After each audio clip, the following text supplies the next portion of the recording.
राज ठाकरे आणि उद्धव ठाकरेंची मातोश्रीवर 40 मिनिटं चर्चा। राऊतांच्या कार्यक्रमानंतर राज ठाकरे अचानक मातोश्रीवर। दिवसभरातल्या दुसऱ्या भेटीनं ठाकरे बंधूंच्या युतीच्या चर्चांना बळ।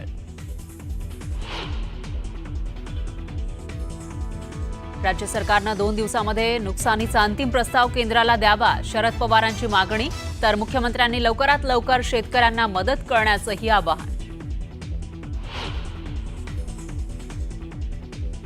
महाराष्ट्र सरकारनं नुकसानीचा विस्तृत अहवाल पाठवावा, केंद्राकडून शेतकऱ्यांना तातडीनं मदत करू।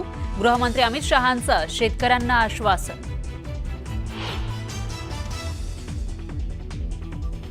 काही लोक आपत्तीचं राजकारण करतायत, सरकार शेतकऱ्यांसोबत। मुख्यमंत्र्यांची विरोधकांवर टीका करणाऱ्यांनी आरशात बघा, फडणवीसांचा टोला। अनिल परबांचे आरोप, रामदास कदम यांच्या पत्नींना फेटाळले। परबांचे आरोप खोटे, स्टोव स्फोटामुळे ती दुर्घटना घडली होती। ज्योती कदम यांचं स्पष्टीकरण। ऐन दिवाळीच्या तोंडावर महावितरणकडून वीज दरवाढीचा शॉक, सर्वसामान्यांच्या खिशावर अतिरिक्त भार। आणि अपघात होण्यापूर्वी गौतमी पाटीलच्या कारचा सीसीटीव्ही आला समोर। कारमध्ये दोघे असल्याचं दिसून येतंय, एक जण पंपावर उतरला।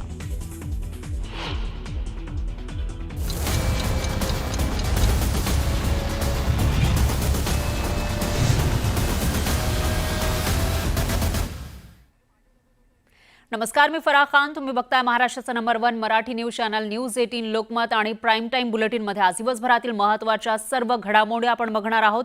सुरुवातीला बातमी आहे राजकीय वर्तुळातून। ठाकरे बंधूंच्या भेटीची आज पुन्हा बातमी झाली। मनसे अध्यक्ष राज ठाकरे अचानक मातोश्रीवर पोहोचले। तिथं दोन्ही भावांनी 40 मिनिटं संवाद साधला। दसऱ्याला युतीचं तोरण बांधण्याची चर्चा मागे पडल्यानंतर ठाकरे बंधूंनी आता नवी राजकीय खेळी केली आहे। आम्ही 5 जुलैला जो मेळावा घेतला, जर एकत्र यायचं नसतं तर आम्ही एकत्र आलोच नसतो। उद्धव ठाकरेंनी शनिवारी पुण्यात हे वक्तव्य केल्यानंतर लगेचच रविवारी मनसे अध्यक्ष राज ठाकरे मातोश्रीवर पोहोचले। तिथे दोन्ही भावांमध्ये तब्बल 40 मिनिटं चर्चा झाली। यावेळी इतर कुणीही नेते तिथे उपस्थित नव्हते। मातोश्रीवर पोहोचण्याआधी राज ठाकरे आणि उद्धव ठाकरेंची संजय राऊतांच्या निवासस्थानी भेट झाली होती। तिथे ठाकरेंच्या शिवसेनेचे अनेक नेते आले होते। त्यापैकी कुणालाही राज ठाकरे मातोश्रीवरती जाणार असल्याची कल्पनाही नव्हती।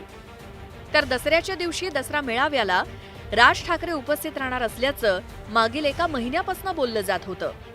पण दसऱ्याच्या दिवशी राज ठाकरे मेळाव्याला काही आले नाही। तर दसरा मेळाव्यात भाषण करणारे उद्धव ठाकरेही राज ठाकरेंच्या शिवतीर्थ या निवासस्थानी गेले नव्हते। त्यामुळे युतीचा मुद्दा थंड्या बस्त्यात गेला असं वाटत असतानाच दोन्ही भावांनी 40 मिनिटं चर्चा केली। दोन्ही भाऊ एकत्र येणं हे मराठी माणसाच्या हिताचं असल्याची प्रतिक्रिया ठाकरेंची शिवसेना आणि मनसेच्या नेत्यांकडून देण्यात आली। येणाऱ्या सगळ्याच महाराष्ट्रातल्या निवडणुका, त्या जिल्हा परिषद असेल, पंचायत समिती, नगरपालिका, महानगरपालिका, सगळ्या निवडणुकीबद्दल चर्चा नक्की। कारण उद्धवजींनी दसऱ्याच्या मेळाव्यातच सांगितलं की आम्ही एकत्र आलोय, ते एकत्र राहण्यासाठी आलोय। हा सुतोवाच तर ऑलरेडी झालेला आहे। आता आपण योग्य वेळ बघू। 5 जुलैचा विजयी मेळावा ते आता 5 ऑक्टोबर या 3 महिन्यात ठाकरे बंधू किती वेळा आणि कुठे भेटले ते आता बघूयात। 5 जुलै 2025च्या विजयी मेळाव्यात 2 दशकांनंतर ठाकरे बंधू एकत्र आले। त्यानंतर 27 जुलै 2025 रोजी उद्धव ठाकरेंच्या वाढदिवशी राज ठाकरे मातोश्रीवर गेले होते। 27 ऑगस्ट 2025 रोजी गणेशोत्सवानिमित्तानं उद्धव ठाकरे सहकुटुंब शिवतीर्थवर दर्शनासाठी गेले होते।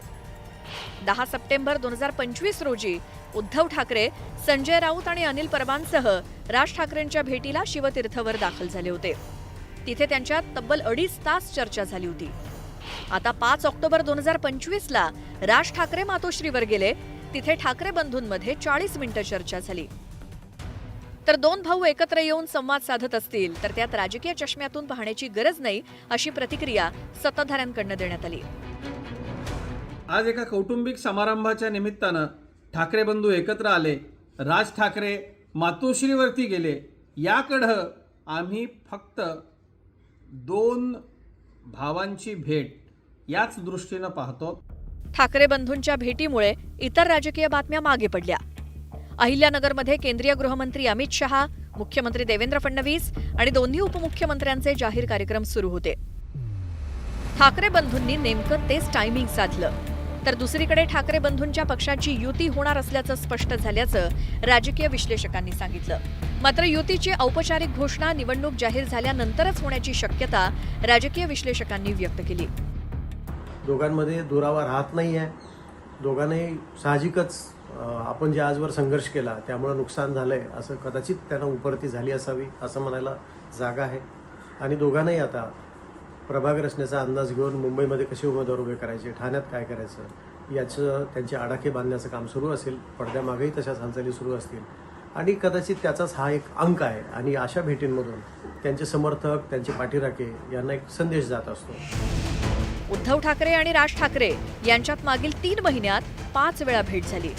त्यामुळे ठाकरे बंधूंच्या पक्षांची युती होणार यात कोणतीही शंका आता उरलेली नाही. आता फक्त युतीचं तोरण बांधण्याचा मुहूर्त कधीचा आहे याचीच उत्सुकता निर्माण झाली आहे. संतोष गोरे, न्यूज 18 लोकमत, मुंबई. तर ठाकरे बंधूंची युती झाल्यास त्यांना काय फायदा होऊ शकेल ते आपण बघूयात ग्राफिक्सच्या माध्यमातून.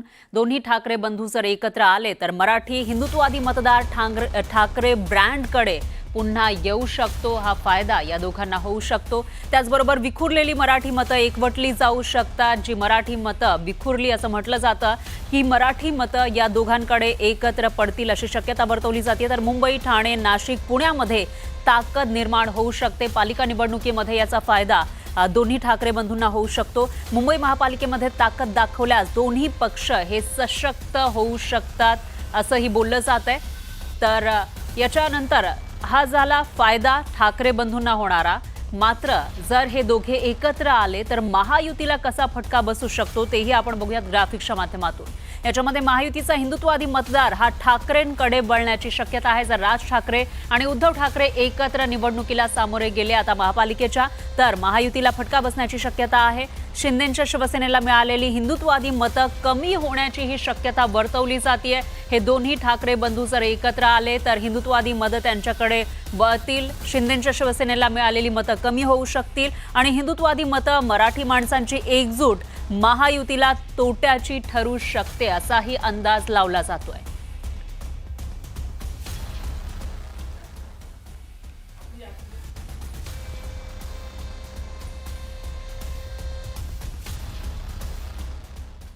दरम्यान एकीकडे ठाकरे बंधू एकत्र येणार अशी चर्चा सुरू असताना दुसरीकडे शिवसेना सामना पाहायला मिळतोय. शिंदेंच्या शिवसेनेचे नेते रामदास कदम आणि ठाकरेंच्या शिवसेनेतील वादाला आता वेगळं